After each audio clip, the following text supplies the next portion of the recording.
رسول اللہ صلی اللہ علیہ وسلم نے فرمایا، جو شخص قرآن پاک کو اٹک اٹک کر پڑھ پاتا ہے اور اس کو پڑھنے میں اس کو مشقت ہوتی ہے تو اس کے لیے 2 گنا اجر ہے۔ رسول اللہ صلی اللہ علیہ وسلم نے فرمایا،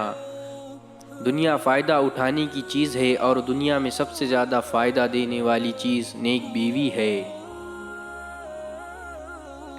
رسول اللہ صلی اللہ علیہ وسلم نے فرمایا، جب بندہ نماز کے لیے کھڑا ہوتا ہے تو اس کے سارے گناہ لا کر اس کے سر اور کندھوں پر رکھ دیے جاتے ہیں۔ جب بھی وہ رکوع اور سجدہ کرتا ہے تو وہ گناہ اس سے گر جاتے ہیں۔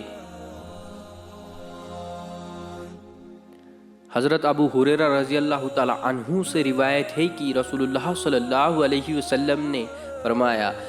اس مرد پر لعنت بھیجی ہے جو عورت کا لباس پہنتا ہے اور اس عورت پر لعنت کی جو مردوں کا لباس پہنتی ہے۔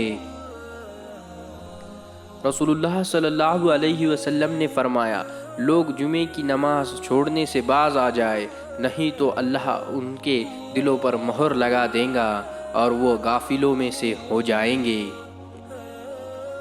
رسول اللہ صلی اللہ علیہ وسلم نے فرمایا، دعا نفع پہنچاتی ہے اور ان بلاؤں کو ٹالتی ہے جو نازل ہو چکے ہیں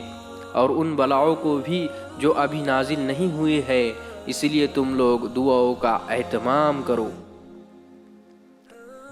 رسول اللہ صلی اللہ علیہ وسلم نے فرمایا، جب انسان مر جاتا ہے تو اس کا عمل مقبول ہو جاتا ہے مگر 3 چیزوں کا ثواب جاری رہتا ہے: صدقہ ذریعہ، علم جس سے لوگ فائدہ اٹھائے، نیک اولاد جو ان کے لیے دعا کرے۔